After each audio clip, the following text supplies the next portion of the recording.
Greetings Internet and welcome to Aaron Plays, and I hope you're doing fantastically well. I'm just about to do December 3, which is the 14th turn of the game, Anzio, from the Allies' perspective. They have 2 turns left to crack the stubborn German defence that I've put up.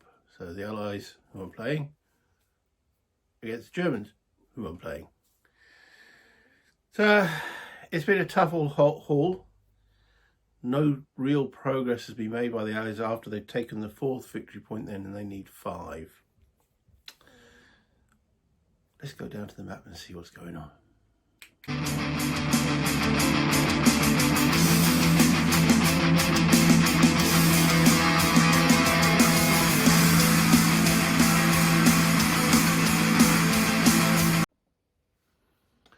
And this is the area in question. I've put these markers out to denote the actual strengths in each hex. This is the front line.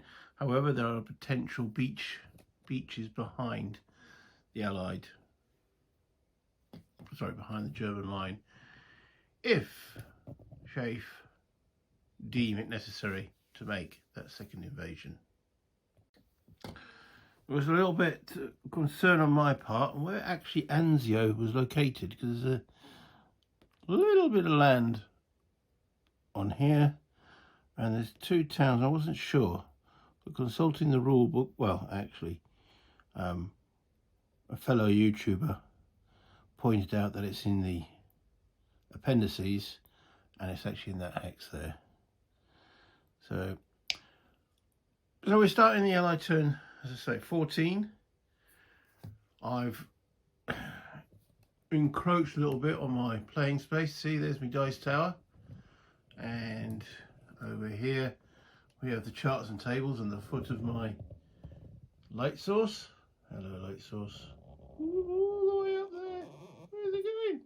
Hey! Whoa. Yeah. Just to stop me having to stretch across to take these reinforcements here. I don't normally like covering the board, but when those were over there, as you can see, little arms, and I had to stand up, and so I thought let's actually put it, as it's not interfering from the main front lines. So it's the Allied replacements and reinforcements, so they get 2 more replacements, which I'll stick in the Sicily holding area. And another key factor for this turn and for the next, there's no more mud. Mud has ceased to be. The ground is now frozen, which doesn't seem to hinder anybody or anything. So that means aircraft are back in. So I've got to remember how to do them correctly. As you can see, there's quite a few of these inverted counters. These are Allied units that are down to effectively their last step.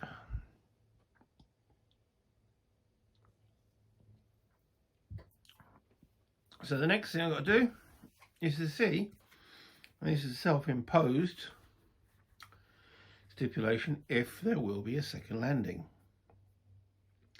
I'll be working my way through this deck of cards. There was originally 15, and I cut it down each turn, and then I removed a few extras. So we're now left with 5 cards in here, numbering 1, and those names, but it's 1, 2, 3, and then whatever these 2 doesn't matter, because those 1s, 2, 3 relate to Invasion Beach 1, Invasion Beach 2, and way over there for Invasion Beach 3. So I'll shuffle these cards. You can see if General Clark manages to persuade the Allies' head command, Schaeff, to another invasion. So there they are, all shuffled. We'll give them another quick cut. There we go. So, and it's, nope, they're not interested. So there might be, there's now only 4 cards left in this deck. Looks like I'm doomed not to do a second invasion. And I'm sticking by that.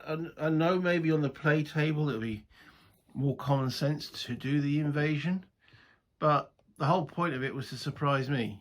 You know, keep me, you know, playing solo. One of the biggest problems is I know what the opponent's going to do. Well, that was to stop me knowing what the opponent was going to do.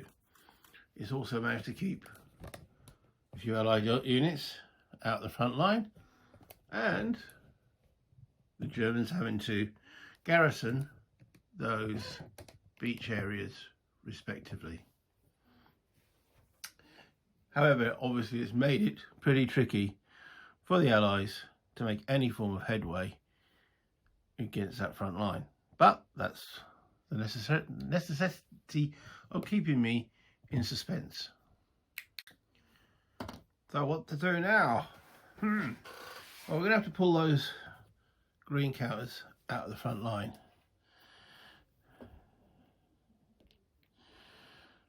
Making a blinking mess of it already. So 1, 2.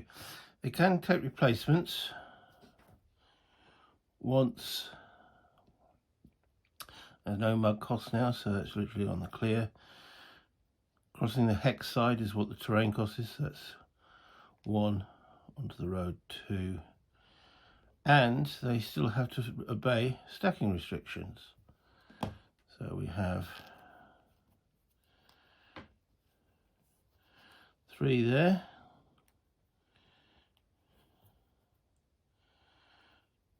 Okay, it looks like 1 is British.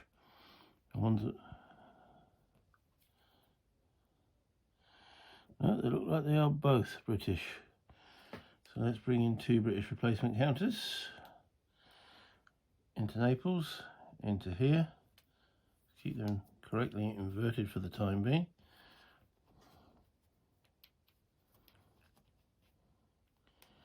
So they're brought in via Naples.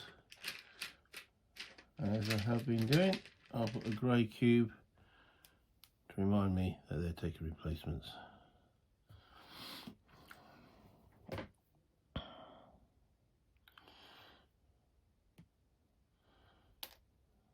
Another British unit. Okay, what happened there?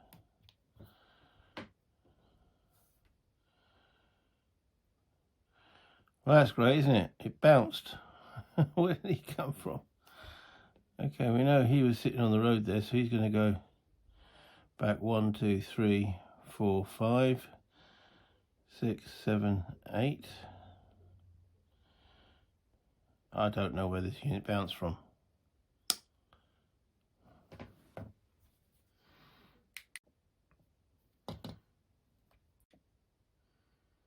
So we just brought that unit back, sticking a cube on to remind me he's going to have to take replacements. So yeah, it's a case of now what to actually do attacking wise.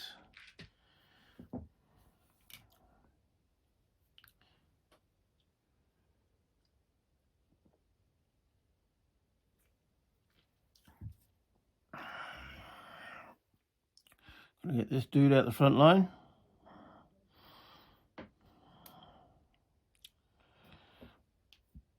So this is rough, so that's 2, 4, 6, 8, 10, 11, 12, and he's another British unit. He can't be replaced.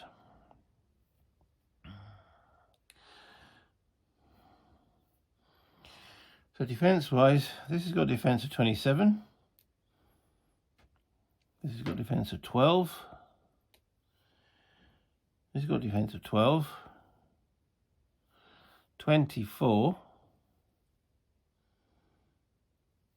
16 and 18 respectively. We can't move from a zone of control into a zone of control, so we can't move from here to here. So we'd have to go there to there, which is, keeps his defense doubled.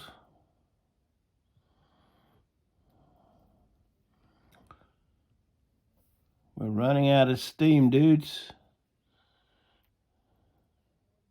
Oh, there's another half strength counter. So not half strength, inverted counter, so he's got no strength. And he's an American, so he might as well go back to here and take an American replacement.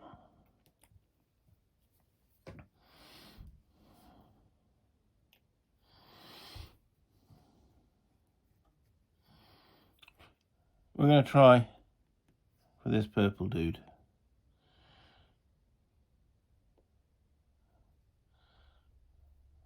Three.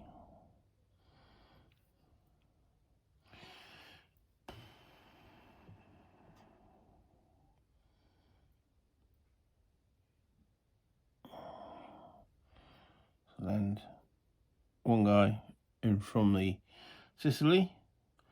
That's 1, 2, 3, 4.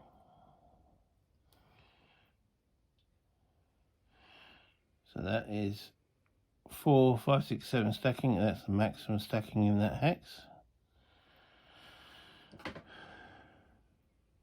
And we're going to bring a Frenchman in as well. If Shape's not going to give us a landing, I'm going to weaken it down a bit. 1, 2. So the French have joined the attack. He's got a stacking of 3.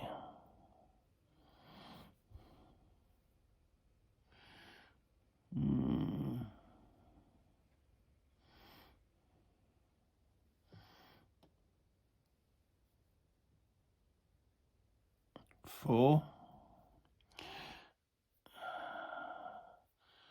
5, 6, 7.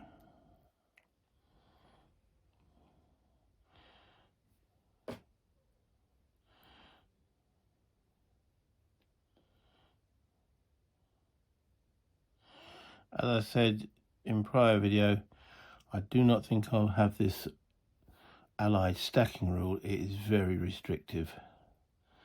3. In any further game I play.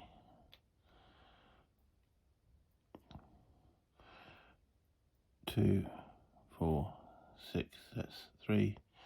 That's 7. That's maximum stacking.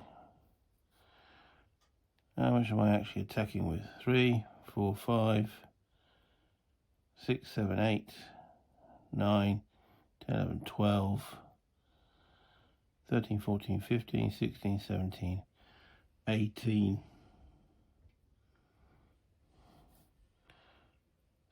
It's 1-to-1.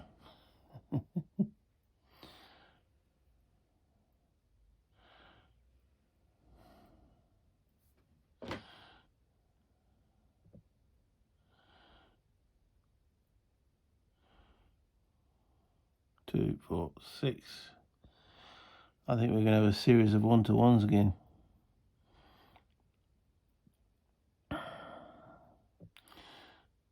Five, 6, 7, 8, 9.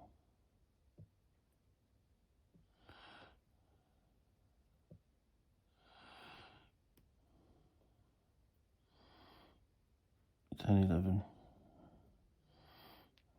Wait again, check the stacking. 3 plus 3 is 6. That's 7.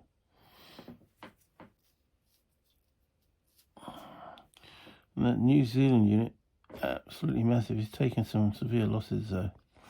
Okay, so let's pull this armoured out the line. 2, 4. Oops.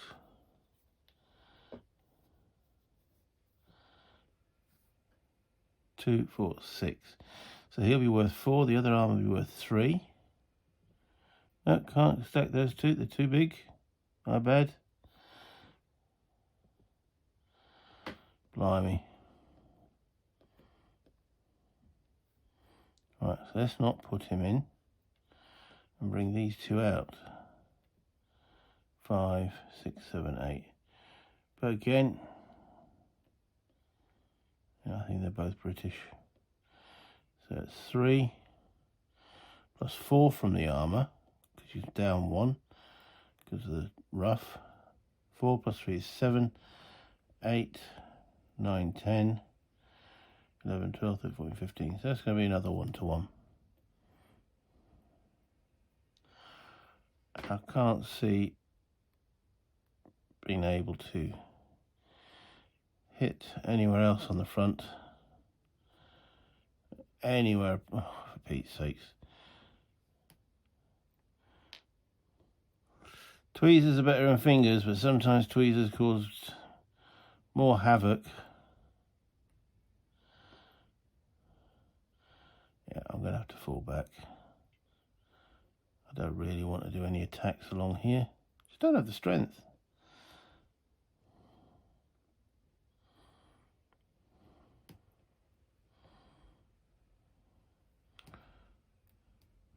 Why the green cube? That's to remind me, because of the colour, I have made mistakes before.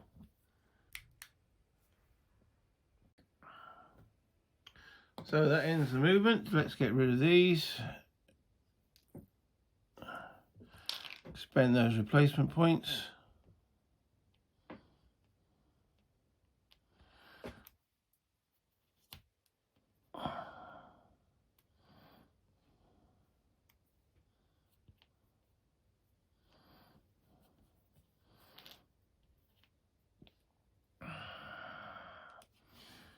And put 2 of them back using the 2 on the dice. That means 2 are currently not available. So 2 lots of 1-to-1. No need for air, because the air is only adding 1 actual factor. So we've got a defense in here, as I've said, sitting on a mountain, so he's doubled. That's 5, 6, 12. And attacking him we have, oops, 3 plus 3 is 6, 7, 8, 9,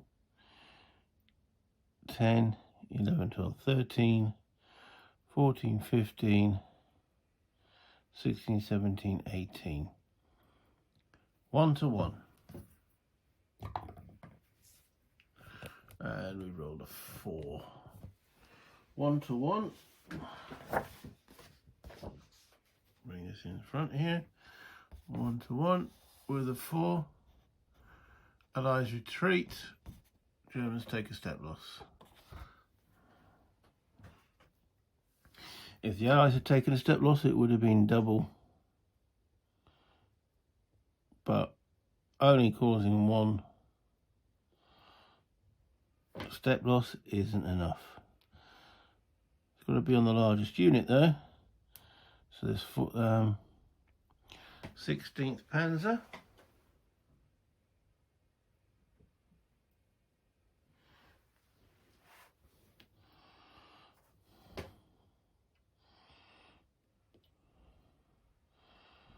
And in the fort they could bring Lord's retreat. Anywho. Over here, against the blue hex, we have a defense of 5, 6, 12 in the mountains. As I'm attacking it, we've got 4 from this unit, 3, so that's 7, 8, 9, 10, 11, 12, 13, 14, 15. Again, 1-to-1. The air power only adds 1 combat factor. If it actually had column shift, then maybe. It doesn't, it just adds 1 combat factor. So 1-to-1, and it's a 3. A 1-to-1 with a 3 is the Allies take a loss. Don't do anything to the defender. And as it's 1 loss, that means it's 2 losses, because it was a mountain hex.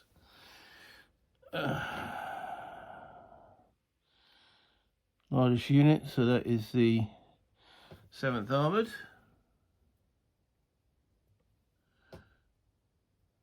These would have to retreat. And we'll take the other loss on this little infantry dude. There. And that's it. That's the combat phase.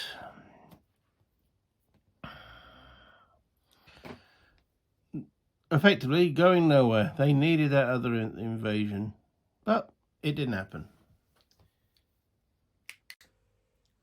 It's quite understandable when you read accounts of this campaign how frustrating it must have been to keep slogging over the same ground, and why that second invasion was called